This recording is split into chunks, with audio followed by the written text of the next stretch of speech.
ನಮಸ್ತೆ. ನಾವು ಏನು ಮಾಡ್ತಾಯಿದ್ದೀವಿ ಅಂದರೆ, ನಮ್ಮ ಮನೆ ಅನ್ನವನ್ನು ನಾವು ಮೋರಿಗೆ ಹಾಕ್ತಾಯಿದ್ದೀವಿ, ಬೇರೆಯವ್ರ ಮನೆಯಿಂದ ದುಡ್ಡು ಕೊಟ್ಟು ತಗೊಂಡು ಬರ್ತಾಯಿದ್ದೀವಿ. ನಿಮಗೊಂದು ಒಂದು ಸಂದೇಹ ಇರ್ಬೋದು, ಎಲ್ಲ ಪ್ರಮುಖ ದೇವಸ್ಥಾನಗಳು ಪಶ್ಚಿಮ ಘಟ್ಟದ ತಪ್ಪಲಲ್ಲಿ ಇರುವುದು ಯಾಕೆ? ಸುಬ್ರಹ್ಮಣ್ಯ, ಧರ್ಮಸ್ಥಳ, ಕಟೀಲು, ಶೃಂಗೇರಿ ಇವೆಲ್ಲ ಯಾಕೆ ಹೇಳಿದರೆ, ಅಲ್ಲಿರುವಂಥ ಆಮ್ಲಜನಕ, ಆಕ್ಸಿಜನ್ನು ಮತ್ತು ಅಲ್ಲಿ ಸಿಗುವಂಥ ನೀರು, ದೇವಸ್ಥಾನದಲ್ಲಿ ತೀರ್ಥ ಕೊಡ್ತಾರೆ ನೋಡಿ, ಬಾವಿಯಿಂದ ತಂದ ತೀರ್ಥದಲ್ಲಿ ಎಂತ ಇರುವುದಿಲ್ಲ, ಇದು ತೀರ್ಥ. ಈ ನೀರಲ್ಲಿ ಇದು ಯಾವ ನಿಮ್ಮ ಬಿಸ್ಲರಿಯ ಫಿಲ್ಟರ್ ಕಂಪನಿಗಿಂತ ಕಮ್ಮಿ ಅಲ್ಲ. ಇದರಲ್ಲಿ ಎಲ್ಲ ಮಿನರಲ್ಸ್ ಇದೆ. ಪಶ್ಚಿಮ ಘಟ್ಟದ ಎಲ್ಲ ಔಷಧೀಯ ಸಸ್ಯಗಳ ಬೇರಿಂದ ಹಾರು ಬರುವಂಥ ಇದರಲ್ಲಿ ಸೂಪರ್ ಮಿನರಲ್ ಮತ್ತು ಔಷಧೀಯ ಗುಣಗಳಿರುವಂಥದ್ದು. ಈ ನೀರನ್ನು ಕುಡಿದ್ರೆ ನಿಮಗೆ ಶೀತ, ಕೆಮ್ಮ, ಜ್ವರ ಬಿಡಿ, ನಿಮ್ಮ ಯಾವ ಕಾಯಿಲೆಯೂ ಬರುವುದಿಲ್ಲ. ಆದರೆ ನಾವೇನು ಮಾಡ್ತಾಯಿದ್ದೀವಿ, ಇವತ್ತು ಪಶ್ಚಿಮ ಘಟ್ಟವನ್ನು JCB ಹಾಕಿ ಅಗಿತಾ ಇದ್ದೀವಿ. ನದಿ ಮೂಲಕ್ಕೆಲ್ಲ ಹೋಗಿ ಮೋಜು ಮಸ್ತಿ ಮಾಡಿ ಸಾರಾಯಿ ಬಾಟ್ಲಿಯನ್ನು ಬಿಸಾಕ್ತಾ ಇದ್ದೀವಿ, ಪ್ಲಾಸ್ಟಿಕ್ಕನ್ನು ನದಿ ಮೂಲಕ್ಕೆ ಬಿಸಾಕ್ತಾ ಇದ್ದೀವಿ, ಮತ್ತು ನಗರದ ಡ್ರೈನೇಜನ್ನು ನದಿಗೆ ಬಿಡ್ತಾ ಇದ್ದೀವಿ. ನಮ್ಮ ಕಕ್ಕಸು, ಕಾರ್ ವಾಶ್ ಮಾಡಿದ್ದು, ಸಿಟಿಯ ಡ್ರೈನೇಜು, ಮ್ಯಾನ್ ಹೋಲ್ಸು ಎಲ್ಲ ನದಿಗೆ ಬಿಡ್ತಾ ಇದ್ದೀವಿ.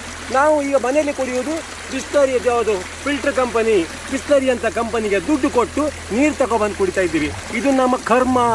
ನಮ್ಮ ಜನರಿಗಿನ್ನೂ ನದಿ, ಬೆಟ್ಟ, ಗುಡ್ಡ, ಕಾಡು ಇದರ ಪ್ರಾಮುಖ್ಯತೆ ನಮಗೆ ಇನ್ನೂ ಬಂದಿಲ್ಲ. ಆ ಪ್ರಾಮುಖ್ಯತೆ ಬರಬೇಕಿದ್ರೆ ಮನೆ ಒಳಗೆ ಕೂತ್ಕೊಂಡು TV ರಿಮೋಟ್ ಹಿಡ್ಕೊಂಡು ಮೊಬೈಲ್ ಹಿಡ್ಕೊಂಡು ಕೀಸಿದ್ರೆ ಗೊತ್ತಾಗೋದಿಲ್ಲ.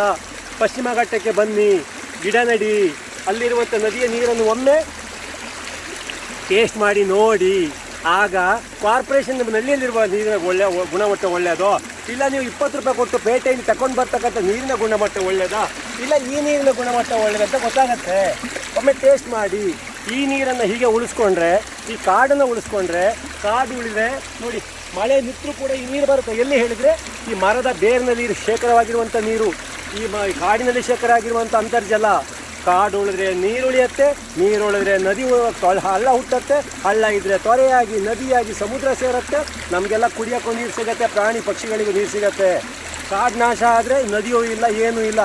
ಮತ್ತು ನಾವು ಬೋರ್ವೆಲ್ ತೊಡ್ಕೊಂಡು ನೀರಿಗೆ 1000 ಫೀಟು, 2000 ಫೀಟು, 3000 ಫೀಟು ಅಡಿಗೆ ಹೋಗ್ಬೇಕು.